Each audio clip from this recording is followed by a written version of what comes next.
नमस्कार, आप देख रहे हैं द रिपोर्टर हिंदी और मैं हूं आपके साथ अनूप आकाश वर्मा। और आज हाजिर हूं ओपिनियन पोल लेकर, जमीन का ओपिनियन पोल। जमीन पर हमने जब लोगों से बात की तो लोग जब मतदान करके निकले और उससे पहले जो वो मूड बता रहे थे उसमें समीकरण किस दिशा में जाता हुआ दिखाई देता है, ये आज के इस ओपिनियन पोल में हम आपको बताएंगे। पटना की 14 विधानसभा सीटों का ओपिनियन पोल इस वीडियो में हम आपको बता रहे हैं और एक एक करके हमारा वीडियो रहेगा। इस वीडियो में हम पटना की 14 विधानसभा सीटें होंगी और सबसे पहले बिना वक्त गवाए मैं आपके सामने खोल रहा हूं मोकामा सीट जहां से अनंत सिंह जेडीयू के उम्मीदवार हैं, जेल में हैं। जिस तरीके से दुलारचंद यादव की हत्या हुई उसके बाद अनंत सिंह को जेल जाना पड़ा। दूसरी ओर महागठबंधन की कैंडिडेट हैं सूरजभान सिंह की पत्नी वीणा देवी और जनसुराज से पीयूष प्रियदर्शी के बीच यहां पर फाइट है, यानी कि मुकाबला त्रिकोणीय है। जिस तरीके से दुलारचंद यादव की हत्या हुई उसके बाद से लगातार यह कयास लगाया जा रहा था कि जो वोट शेयर है वो कहीं ना कहीं सिंपैथी का जो वोट बैंक है वो शिफ्ट होगा पीयूष प्रियदर्शी की तरफ, या फिर इसका फायदा क्या वीणा देवी को भी मिल सकता है। लेकिन जो नतीजे निकलकर सामने आए हैं ओपिनियन पोल के, उस तस्वीर को आपको बताएं उससे पहले थोड़ा सा 2020 के गणित को समझिए। मोकामा में आरजेडी के टिकट पर अनंत सिंह की जीत हुई थी और उन्हें 78,721 वोट मिले थे और जेडीयू के राजीव लोचन को 42,964 वोट मिले थे, यानी कि अनंत सिंह ने इस सीट से अपनी जीत दर्ज की। और इस बार के हमारा जो ओपिनियन पोल है उसमें भी अनंत सिंह यहां पर जीत दर्ज करते हुए दिखाई दे रहे हैं, यानी कि हमारे ओपिनियन पोल में दुलारचंद यादव की हत्या का कोई असर जमीन पर पड़ता हुआ दिखाई नहीं दे रहा। कोई सिंपैथी वोट बैंक शिफ्ट नहीं हो रहा है, बल्कि जेल जाने से अनंत सिंह की पॉपुलैरिटी और ज्यादा बढ़ी है। जो उनका वोटर है, जो हार्डकोर वोटर है, वो उनके साथ और अच्छे तरीके से जुड़ गया, खासकर जो भूमिहार का वोट है। तो ये तो बात मोकामा सीट की है जो हमारे ओपिनियन पोल में अनंत सिंह चुनाव इसमें जीतते हुए दिखाई दे रहे हैं। बाढ़ की बात करते हैं, बाढ़ विधानसभा सीट जहां से जेडीयू ने डॉक्टर सियाराम सिंह को कैंडिडेट बनाया है और आरजेडी से कर्णवीर यादव कैंडिडेट हैं। इसके अलावा अगर जनसुराज की बात की जाए तो जनसुराज ने महेश प्रसाद सिंह को बाढ़ विधानसभा सीट से उतारा है। बाढ़ विधानसभा सीट से पिछले चुनाव में बीजेपी के ज्ञानेंद्र कुमार सिंह चुनाव जीते थे और उन्हें 49,337 वोट मिले थे और कांग्रेस की ओर से सत्येंद्र बहादुर हारे थे, उन्हें महज 39,087 वोट मिले थे। और इस बार का जो मुकाबला है उस मुकाबले में कहीं ना कहीं एक बार फिर से जो एनडीए है वो इस बाढ़ विधानसभा सीट में महागठबंधन के कैंडिडेट पर भारी पड़ती हुई दिखाई देती है। तो यह सीट भी हमारी तरफ से हमारे ओपिनियन पोल में एनडीए के खाते में जाती हुई दिखाई दे रही है। अगली सीट की हम बात करें, अगली जो विधानसभा है मोकामा और बाढ़ के बाद, उसका नाम है बख्तियारपुर विधानसभा सीट जो पटना की है, जहां से अरुण कुमार लोजपा रामविलास के कैंडिडेट हैं और अनिरुद्ध यादव आरजेडी के महागठबंधन के और वाल्मीकि सिंह जनसुराज पार्टी से चुनावी मैदान में है। बख्तियारपुर से पिछले विधानसभा चुनाव में आरजेडी के अनिरुद्ध कुमार सिंह ने 89,483 वोट के साथ जीत दर्ज की थी और बीजेपी के रणविजय सिंह उर्फ लल्लू मुखिया चुनाव हार गए थे, उन्हें सिर्फ 68,811 वोट मिले थे। लेकिन इस बार हम आपको बता दें, हमारे अपने ओपिनियन पोल में इस बार यह हार का अंतर और बढ़ सकता है, क्योंकि यहां पर जनसुराज की जो स्थिति है उस स्थिति में कहीं ना कहीं जो पिछली बार महागठबंधन के कैंडिडेट जिस भारी भरकम वोटों के अंतर से जीते थे, ये विधानसभा चुनाव कहीं ना कहीं इस बार जब एनडीए के वोट जनसुराज की पार्टी इस सीट पर काट रही है तो ये जो जीत का अंतर है वो बढ़ जाएगा और ये सीट महागठबंधन के खाते में बख्तियारपुर सीट जा रही है। हमारे ओपिनियन पोल में जो हमने लोगों से बात की और हमारी टीम ने, चूंकि हमने जो लोगों से बात की उसके आधार पर यह डेटा हमने तैयार किया है। दीघा विधानसभा सीट की हम बात करें, जहां से एनडीए के कैंडिडेट हैं संजीव चौरसिया और महागठबंधन की कैंडिडेट हैं सीपीआई एमएल की दिव्या गौतम और जनसुराज से रितेश कुमार सिंह कैंडिडेट हैं। दीघा वो सीट है जहां से बीजेपी के संजीव चौरसिया पिछले विधानसभा चुनाव में 97,044 वोट पाकर विजयी हुए थे और वाम दल के शशि यादव को महज 50,971 वोट मिले थे। इस बार ये जो जनसुराज का जो फैक्टर हर सीट पर थोड़े थोड़े वोट कटने का दिखाई दे रहा है, इस सीट पर जो हमारा अपना जो ओपिनियन पोल है, इस ओपिनियन पोल में जनसुराज यहां पर इतना डैमेज एनडीए को नहीं कर रही है। ये जो पिछली बार से जो विधानसभा चुनाव में हार और जीत का अंतर था वो कमोवेश इस बार भी बना रहेगा। इस सीट पर तो जनसुराज की जमानत जब्त हो सकती है। ये वो सीट की हम बात कर रहे हैं जहां पर जनसुराज अपनी जमानत खो सकता है और इस सीट को हमारे ओपिनियन पोल में यह सीट एनडीए के खाते में बिल्कुल जाती हुई साफ तौर पर दिखाई दे रही है। अगली सीट है बांकीपुर, पटना की सीट बांकीपुर, जहां से नितिन नवीन एनडीए के कैंडिडेट हैं, कद्दावर नेता।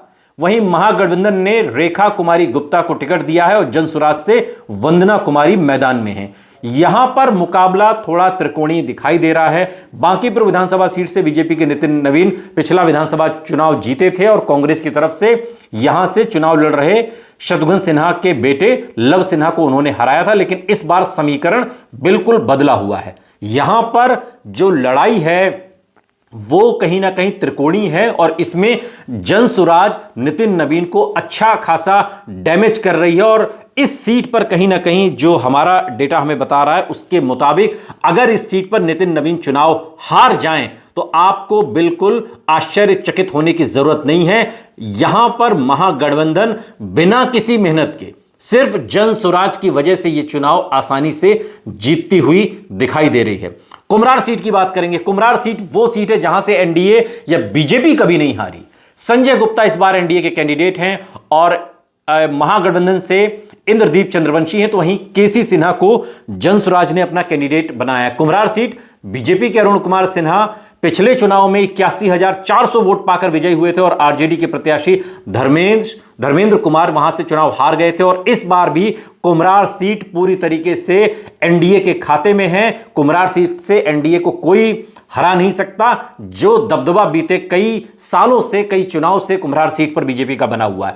पटना साहिब सीट, पटना साहिब जहां से रत्नेश कुशवाहा एनडीए की ओर से चुनावी मैदान में है, तो वहीं शशांक शेखर महागठबंधन के कैंडिडेट हैं। पटना साहिब से पिछले चुनाव में बीजेपी के नंद किशोर यादव जीते थे और प्रवीण कुशवाहा चुनाव हारे थे। इस बार उनका टिकट काटकर यहां पर नए कैंडिडेट के तौर पर उन्हें उतारा गया। यह बीजेपी की सेफ सीट मानी जाती है, इसलिए इस सीट भी एनडीए के खाते में।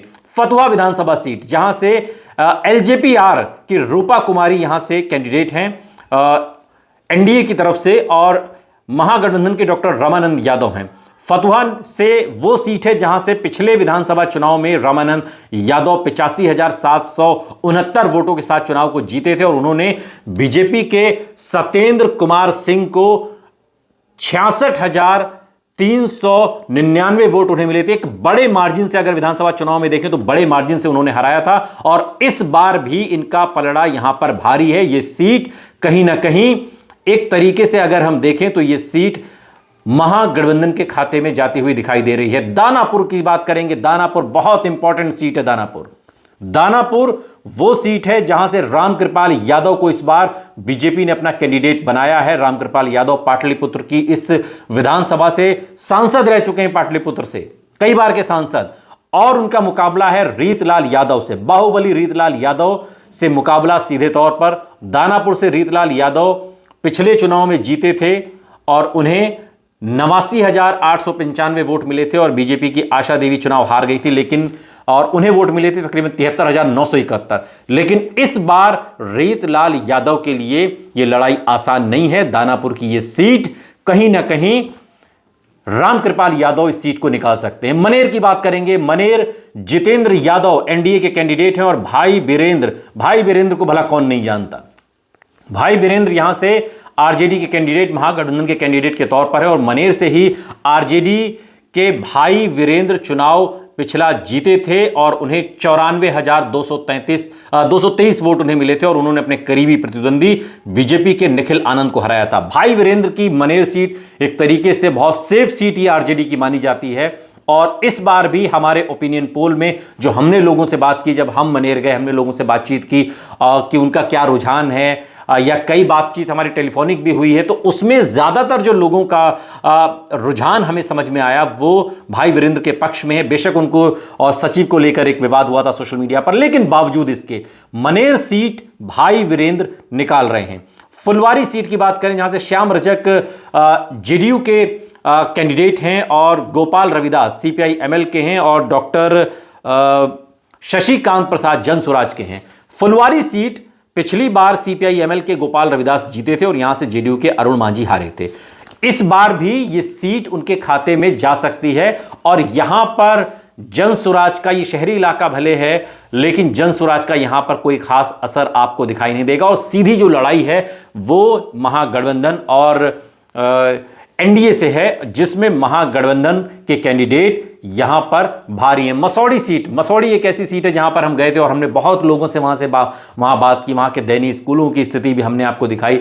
जेडीयू ने यहां से एनडीए कैंडिडेट के तौर पर अरुण मांझी को टिकट दिया है, तो वहीं रेखा देवी पासवान महागठबंधन की तरफ से और राजेश्वर मांझी यहां पर जनसुराज की तरफ से हैं।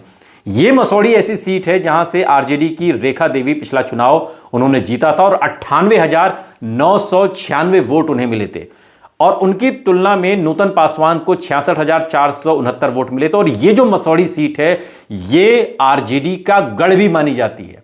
और दूसरा, क्योंकि इस बार दोनों कैंडिडेट मांझी हैं, तो एक जो वोट कटेंगे, वोट बटेंगे, उसका खामियाजा भी यहां पर एनडीए को उठाना पड़ सकता है। और इस बार ये जो पिछले चुनाव से जीत का अंतर इस बार बड़ा होगा और मसौड़ी सीट इंडिया ब्लॉक के खाते में जाती हुई दिखाई दे रही है। अगली सीट की बात करेंगे, पालीगंज विधानसभा सीट। पालीगंज, सुनील कुमार एलजेपी-आर से यहां पर चुनावी मैदान में, इसके अलावा सीपीआई-एमएल से संदीप सौरभ हैं और पालीगंज में सीपीआई-एमएल के संदीप सौरभ पिछला चुनाव जीते थे और जेडीयू के जयवर्धन यादव चुनाव हार गए थे। लेकिन इस बार इस सीट पर थोड़ा कांटे की टक्कर दिखाई दे रही है, क्योंकि कई जगह जो कांग्रेस फ्रेंडली फाइट या महागठबंधन के सदस्य फ्रेंडली फाइट कर रहे हैं, उसका असर यह कहा जा रहा है कि इस सीट पर दिखाई दे सकता है। लेकिन फिर भी हमारे ओपिनियन पोल में इस सीट पर कांटे का मुकाबला है, लेकिन जो पलड़ा भारी है वो कहीं ना कहीं सीपीआई-एमएल का है, महागठबंधन का है, लेकिन फिर भी यह कांटे की टक्कर यहां पर हो सकती है। विक्रम विधानसभा सीट, विक्रम एक ऐसी सीट है जो कहीं ना कहीं गढ़ मानी जाती है एक तरीके से, वहां कांग्रेस को पसंद करने वाले लोग भी हैं। सिद्धार्थ वहां से एनडीए के कैंडिडेट हैं, इसके अलावा अनिल कुमार कांग्रेस के हैं। विक्रम सीट से कांग्रेस के सिद्धार्थ सौरभ पिछला चुनाव जीते थे और उन्होंने निर्दलीय अनिल कुमार को हरा दिया था। लेकिन इस बार बाजी थोड़ा सा पलट गई है, इस बार अदला बदली हो गई है। जो पिछला चुनाव जिस पार्टी से जीते थे वो उन्होंने पार्टी छोड़ के दूसरी पार्टी का दामन थाम लिया और विक्रम कुमार जो हारे थे वो कांग्रेस से कैंडिडेट हैं। तो इसलिए सिद्धार्थ सौरभ का अपना भी कुछ असर है, लेकिन बावजूद इसके यहां पर अनिल कुमार, चूंकि निर्दलीय भी उन्होंने अच्छी खासी संख्या में वोट अर्जित किए थे और इस बार अनिल कुमार सिद्धार्थ सौरभ को यह विधानसभा चुनाव हरा भी सकते हैं। हमारे ओपिनियन पोल का जो गणित है उसमें कहीं ना कहीं ये सीट जो है ये उनके खाते में जाती हुई दिखाई दे रही है, महागठबंधन के खाते में। अब आप स्क्रीन पर साफ तौर पर देख सकते हैं, मेरे पीछे जो स्क्रीन है, और इस स्क्रीन में आपको 14 में से 14 सीटों का जो ओपिनियन पोल है उसकी तस्वीर बिल्कुल आईने की तरह साफ हो गई। लेकिन मुकाबला कांटे का है, आपको बता दें पूरी तस्वीर 14 नवंबर को साफ होगी। लेकिन उससे पहले जो ओपिनियन पोल हम आपको बता रहे हैं, जमीनी ओपिनियन पोल हम आपको बता रहे हैं, उसमें कहीं ना कहीं एनडीए वर्सेस महागठबंधन में कांटे का मुकाबला है और पटना की इन 14 सीटों का विश्लेषण हमने इस वीडियो में रखा।